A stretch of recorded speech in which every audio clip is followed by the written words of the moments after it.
Welcome to the podcast for St. Andrew's Community United Methodist Church, a loving, caring, overcoming community of faith where our mission is making disciples of Jesus Christ.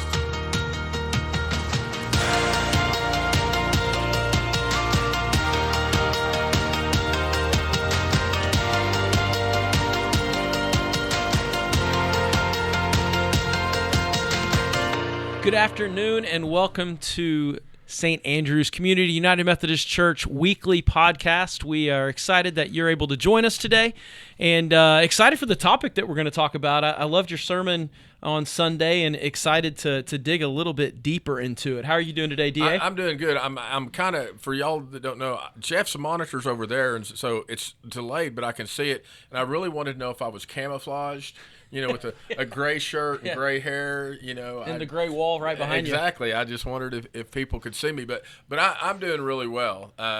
This last Sunday was a good Sunday, and it's certainly been a good week. But I want to hear more before we really dive in. I want to hear more about your week last week. Yeah. You were at camp. It was an incredible week. Got to spend it with 44 of our high school students and leaders down at Cross Point Camp on Lake Texoma for Dayspring South. And, I just could not have been more proud of our students and our leaders. God moved in some really powerful ways last week. I think not only among the group, but just from a personal standpoint, moved in some powerful ways in my life, just in terms of confirming things that I already knew, but confirming for me that I'm where I'm supposed to be, serving where I'm supposed to be, and it was just it was complete joy to get to spend the week with our students last week and getting to know them better, and the sense of community that kind of developed through the course of the week was great. And I've gotten to hear you share that a couple of times, and I just continue to love how it is that God calls us to do something. And I believe when God calls us to do something, God's always going to confirm that somewhere in the body of Christ. But even after you've made the commitment, even after you've started, God continues to confirm, Josh, this is where you need to be, and we're certainly glad to have you here. Yeah. So I'm sorry I've missed. I feel like I don't remember the last time I was here for a Tuesday podcast because, I was gone for vacation for a couple weeks and then camp, and so I'm not going to ask you about your vacation. I'm sure it was great, but you got to see mountains, and so I'm overcoming the sin of coveting. Right. That you got to have that mountains experience. And grizzly bears. Oh, and come on, all man. kinds of stuff. So, but I'm glad to be here this week. I've missed it. Well, we're glad to have you back, but it's just going to be for 1 week because you'll be I'll be at another camp next week. Next week. So I might have to cook up a surprise for next week. I mean, Jeff and I were holding down the fort pretty good. Jeff, how are you doing today?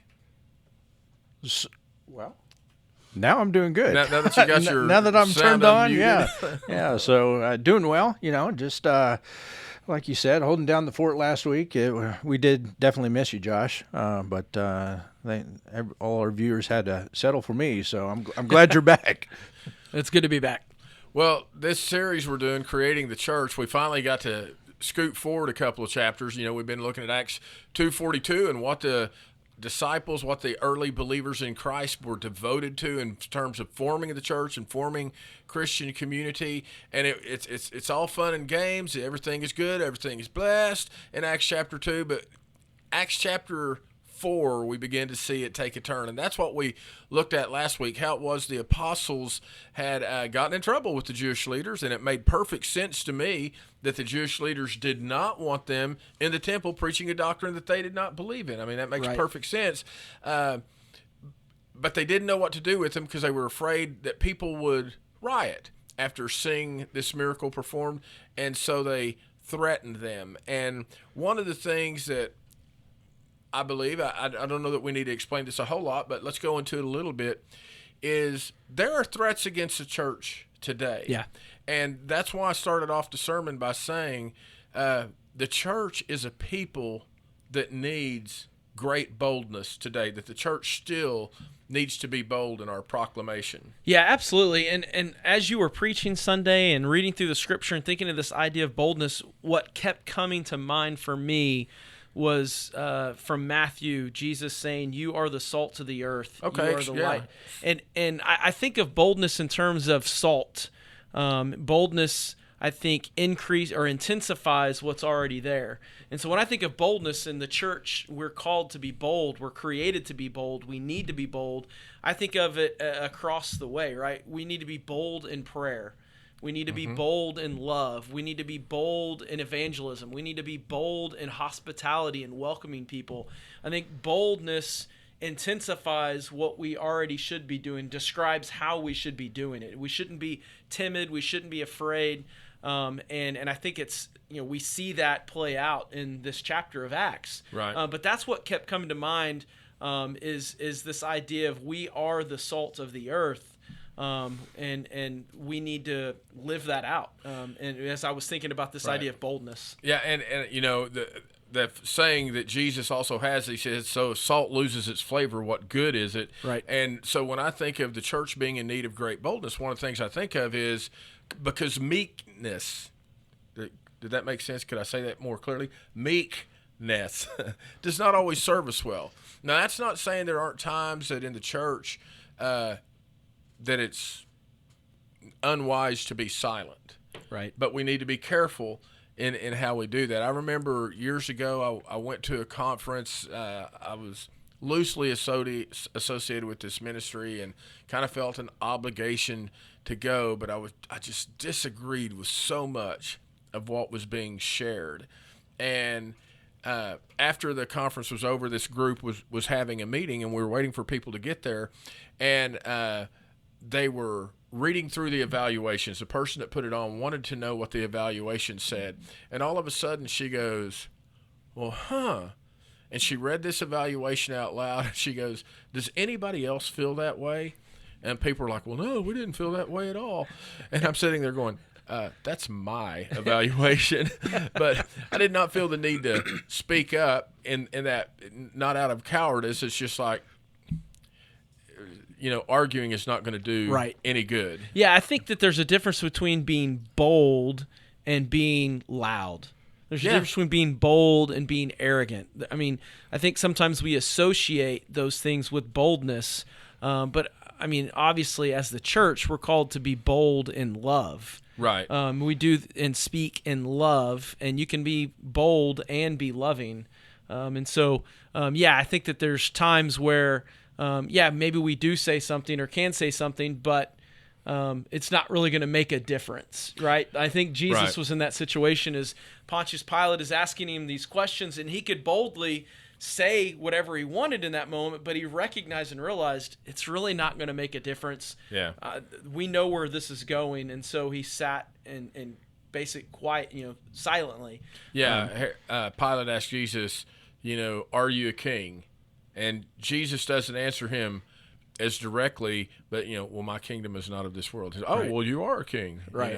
And Jesus says, it's you that said that. That whole exchange is you don't have to interesting. stand on the corner of the street with a bullhorn yelling at people to be bold. Right. And I think that when I think of boldness, and you were talking about being bold in hospitality, I want to pick up on that one a little bit, because one of the things that I think is something we have to overcome, something that we're afraid of, is, we come to church all the time and somebody new comes in and we don't know them. Mm-hmm. And a lot of times it's like, I need to go meet that person, but we've had the experience where we did that once before and somebody said, well, I've been going here for 5 years. Right. And we don't want to make that same mistake. And the more you greet people, the more you learn how to just politely, kindly navigate your way around that. But I think boldness of hospitality during vacation Bible school, I'm going to burp. We had a good lunch today, by the way. Jeff, sorry you weren't able to go with us. During VBS, there was a mother who did not, I don't know how to say this and make it sound good. She did not look, she did not dress. Her appearance was not like what a lot of families in our church are. Now, was she out of place? No, I'm not saying she was out of place. I'm just saying her appearance was different. She had 5 little girls. I want to make sure we're saying you're welcome here. Yeah, absolutely. And it would be no different than if, George Clooney in a mall walked in. We would just want to greet them with the same kind of hospitality as someone who Right. Just One of the things that you said Sunday that I loved was you said boldness is the action that rises above fear. Yeah, And that I was think the definition So that I many read. times when we think about hospitality, fear is what holds us back. right. Because or prayer or any of the Right, other things yeah, you talked about. Because, like you said, we don't want to go introduce ourselves to someone that we introduced ourselves 3 months ago and we Right. forgot, or welcome someone that has been going here longer than we have, Right. And so fear at times will hold us back from doing that. And I think the opposite is true. Those that are new, that are coming as guests, there's a fear too for them. I know for me, when I would go somewhere, I'd have free Sundays or whatever, and I would go somewhere new. My biggest fear in that was walking into a situation where I felt like I was at someone else's family reunion. Yeah. Where everyone knows Wow, each other. that's a good and, explanation. And you kind of just and I even shared that with our students at Dayspring last week. I said that was my fear going into camp, was that these students have been together forever, Right. and here I am walking in, and am I at someone else's family reunion? And I will tell you, their boldness and welcoming me just was incredible. And I think that that's a great example for us to rise above the fears that we have and to recognize that someone who's new, they might very well feel like they're at someone else's family reunion. And how can we rise above our fears to help them overcome theirs and to help them feel loved and welcomed regardless of who they are, what they look like, how many times they've been? How can we rise above our fear to make them feel like this is a place for them? Right. And, the whole, that definition, it's action that rises above fear. The apostles, they had been threatened, and we don't know what the threat was, but these are the people that had Jesus crucified just several weeks earlier. Right. So it was not an empty threat. And when we read later in the book of Acts, they did begin to carry out those threats. Yeah, absolutely. And what they prayed for in the midst of that was not, Lord, make it easy. Lord, change their hearts. I mean, and I'm not saying it's wrong to pray all those things. Right. But what they prayed for was more boldness. And one of the things I believe is sometimes in the church when we deal with these inner fears, there's some things that we're just wise to be afraid of. When you saw a bear in Yellowstone, right, you were wise to keep a distance from that bear. You were in Yellowstone, so it was really the buffalo, I think, you had to be I think 2 of the 3 days before we got there, people were gored by bison. Right. So they were really the ones everyone was afraid of while I was there. And you actually said you think you saw one when you went to Old Faithful. Yeah, there was one hanging out at Old Faithful, I'm pretty sure, was the one that gored someone the day before. So, it's not that there aren't things it's wise to be cautious about and be afraid of, but sometimes what I tell people is if you can't do it without fear, sometimes you got to do it with fear. Right. The action overcomes the fear. I can actually give you an illustration of that. My son Jonathan just graduated from high school, and before his 8th grade year, he had played for a team baseball. He played for him for 2 years, and the coaches were just wonderful, wonderful people. But he was the only one on the team that was going to go to Southmore High School. And that summer, he also got picked up to go play tournament ball with the team, and almost all of those players were going to Southmore. So these are going to be his high school teammates. Yeah. And we played fall ball with that team, and he had already made the decision, I'm going to go play for this other team next year. And I said, well, you have to tell your coaches. And after the last game, I said, did you tell your coaches? Well, no, I was going to give them a while. I said, no, you got to tell them now because they've got to get somebody else to play. Strange circumstance was we got picked to play in a championship game against this other team. And it's like, okay, you got to tell your coaches after the game that you've been invited to play for another team, and thank y'all for all the chances you gave me, but I'm going to go play with these other guys. And he was terrified. Yeah. And I told him, I said, look, you don't have to go alone. I'll be there with you. But he did. When he went up and he was telling the coaches, he was crying, he was afraid, and the coaches were like, oh, man, we completely get it. We completely understand. Yeah. Thanks so much. I mean, but his action had to overcome his fear. Sometimes when you can't do it without fear, you have to do it with fear. And that's what we see in the early church, is this boldness that God has created them with. But as you were saying earlier, boldness doesn't have to be loud. It doesn't have to be arrogant. It doesn't have to be unkind, because I think a lot of times when we talk about boldness, it's that image of Superman, right, feet spread chest apart, out, hands on his, I can take anything. But, I look at Truett Cathy, the founder of Chick-fil-A. My restaurant's going to be closed on Sunday. I could have also brought in the Green family that owns Hobby Lobby. Right. We're a Christian business. Our stores are going to be closed so people can go to worship and do things. That's why, I told our kids, if you ever want to work in the food industry or retail industry, that's where you want to go to work, because you'll always have Sunday off. Right. And so what boldness does, bold love, bold hospitality, it takes on the character of Jesus. And Jesus came, in John 1, it tells us that he came full of grace and truth. And so I can speak the truth. Sin is bad. We're all sinners. But I can speak that truth gracefully, and it's still bold. Right. Because I'm still speaking truth. So when we talk about boldness, we're in need of this. This is something that the church is in need of. And yet we do want to understand that boldness can have negative consequences. Yeah, absolutely. I mean, it absolutely can in a whole variety of ways. I think the church can experience that individually. You can experience that. I'm sure that there were some negative consequences that, that the owner of Chick-fil-A experienced from that decision. I mean, there's always going to be good and bad.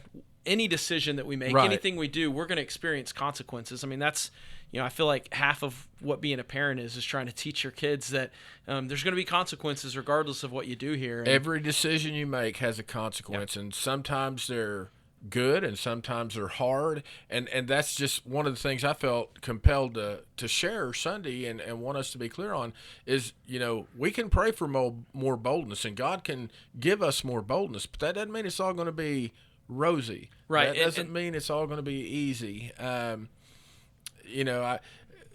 of the stuff that I do as a pastor in the midst of some turmoil within the United Methodist Church, I wish everybody liked me and just understood my heart and what's going on.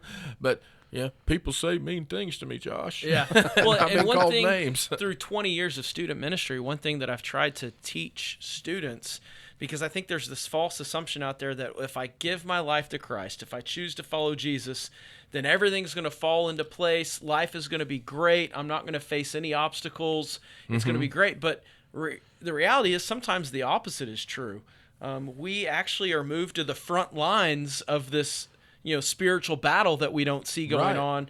And we can sometimes, as a result of being bold in our faith and choosing to follow Jesus, even when it's not convenient and easy, we experience negative consequences and results from that. That's directly connected to us obediently following Jesus.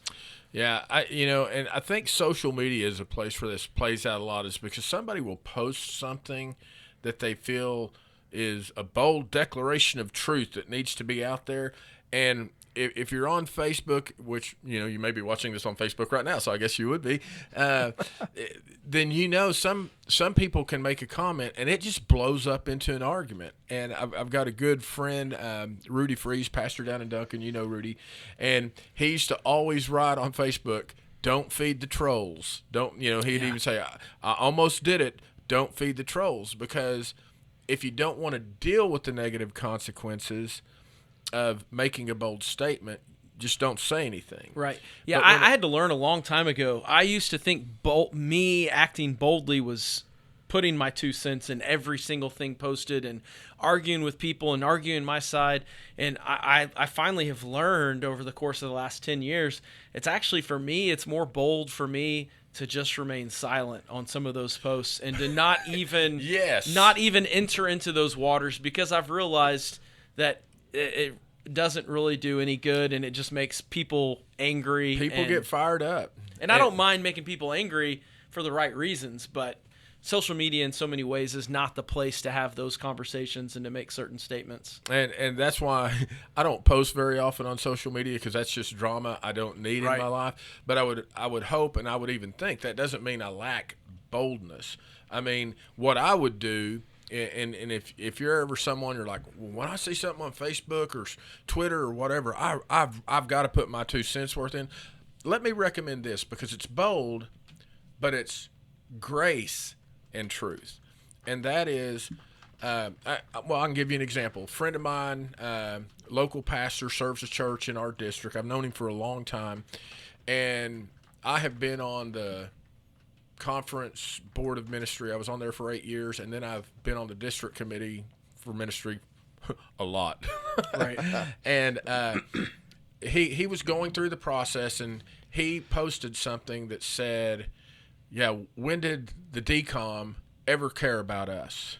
Now, when he wrote that, I was offended. Yeah. Because I'm on the DCOM. Now, he wasn't coming before ours at the time, and I could have warn him out and say, hey, since you feel that way, I'll just make sure we bring that up in your next, I could have been really ugly about it, but I just sent him a private message. I didn't comment on his thread. Right. Sent him a private message. I said, man, I want you to know I'm really offended by what you did, because I have always advocated for local pastors, and for you to say that, I understand where you're coming from, but that was not right.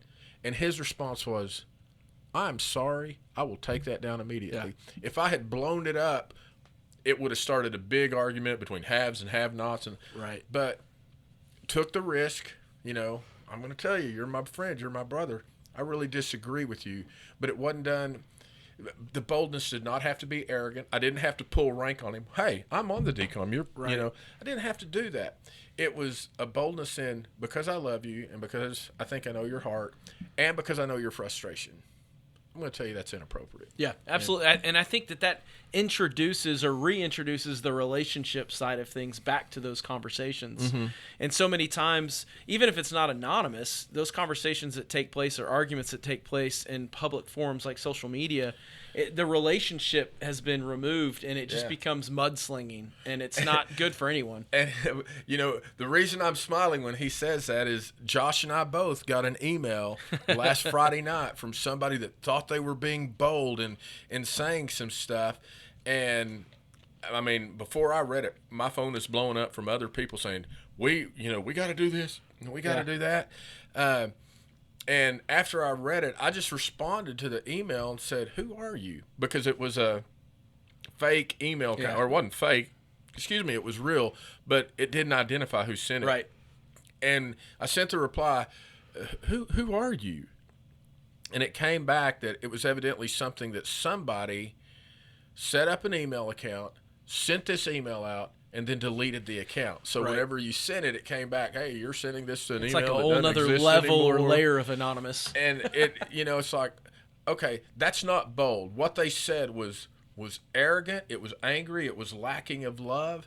And they probably thought, I'm going to be bold. No, if you're bold, you own what you say. Right. If you're bold, you don't have to hide behind anonymity. And that's a place, even in the church sometimes, as a pastor, that I've had to tell people, they'll say, well, this person needs to do this, but they're too afraid. Well, that's on them. Right. If we're bold, our action rises above our fear, and we own what we do. And, when I'm bold in saying things, I know this is going to shock people. Sometimes I'm wrong. and when I'm wrong, I have to apologize. And I do that in humility. I want to be as bold in my apology as I am in my declaration. Yeah, absolutely. So one of the things about boldness is it is risky. Yeah. And I heard a long time ago somebody said, if you want to get the fruit, you have to go out on a limb. And going out on a limb can be risky. But one of the things that, as I was thinking of this, is I think our church has been bold in doing some things that a lot of churches weren't doing. And do you guys mind if I just take a moment to recount these, because I'm going to be talking about you in front of your face? Absolutely. Oh, absolutely. Okay, great. So, a few years ago, we were looking at, hey, we need to start this live streaming. We need to start increasing our digital footprint, because more and more people want to worship online. More and more people through a podcast want to be discipled online. And we created a position where it was kind of funny. I remember Jeff and Stephanie, when she was the associate here, and Shane, our director of musical worship, we're all sitting in the worship center, and we're kind of, talking, blowing smoke. And I thought, okay, I'm a fisherman. I'm going to throw this bait out there and see if the bass hits. And I just looked at Jeff and I said, what would it take to bring you on staff full time? Because that was the context of the conversation. And he just kind of laughed, and Stephanie went, he's serious. And that's when we went through the process where Jeff said, you know what, I would be interested in this. And we had to create a position, and it's just reaped such benefit, but it was risky. Yeah. I mean, we knew we were taking a risk. And then during the pandemic, when churches are shutting down, and we're like a lot of other churches, we're still trying to recover from that. Yeah. But our staff parish relations committee, we said, you know what, here's the demographic in our church that we're missing right now. We need to bring somebody on staff that pays attention to that. And so we hired someone, created a new position to come on staff and do that.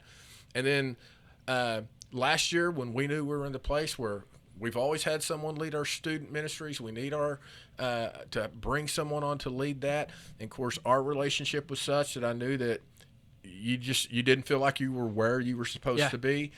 And that's, after initial denial for several times, it's like, well, when you're praying, Lord, give us a gift of faith to do what you're calling us to do. Maybe I need to pay attention to this. And that's when we created the position pastor of discipleship. And I remember so clearly, I love telling this story. I had my flow charts, and I was showing those to you, and you were quiet, and you were just listening. And we shifted, and we actually were having a conversation with Bonnie. Yeah. But you came back, and you said, this is my dream job.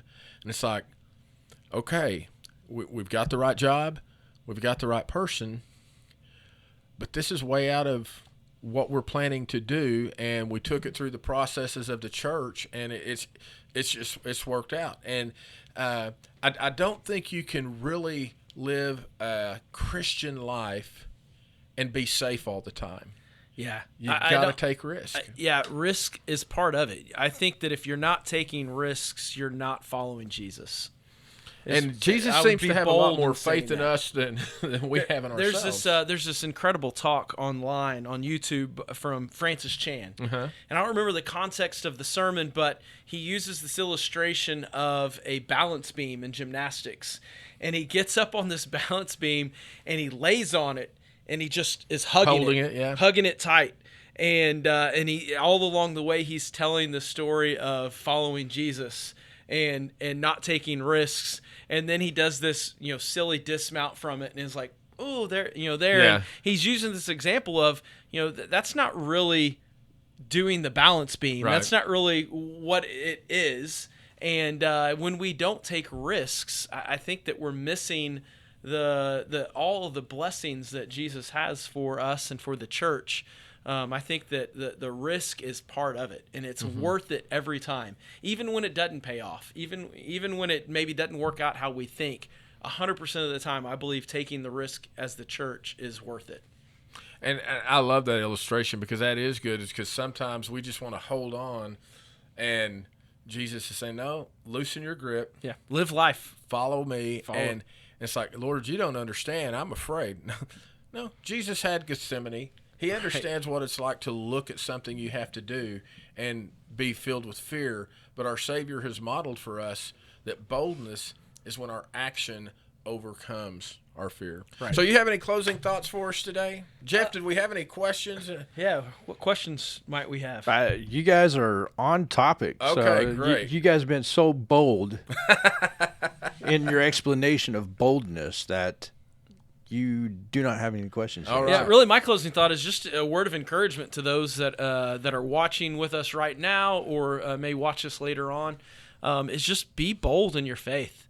And if you're wrestling with what that looks like, or what that might look like or mean for you specifically right now in this season of life, I know DA and I would love to have that conversation. Absolutely. Of what might boldness in your life look like right now.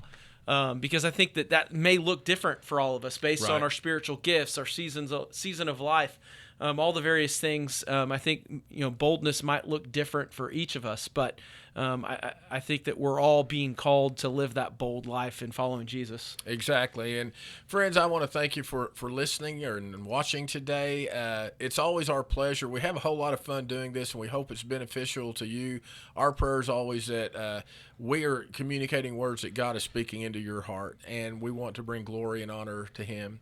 As always, we would remind you that we have 3 worship services every Sunday, 8:15, 9:30, and 10:50. The 8:15 and 10:50 services are live stream on Facebook Live and YouTube Live. We would love to see you, because we are a loving, caring, overcoming community of faith centered in a relationship with Jesus Christ. God bless.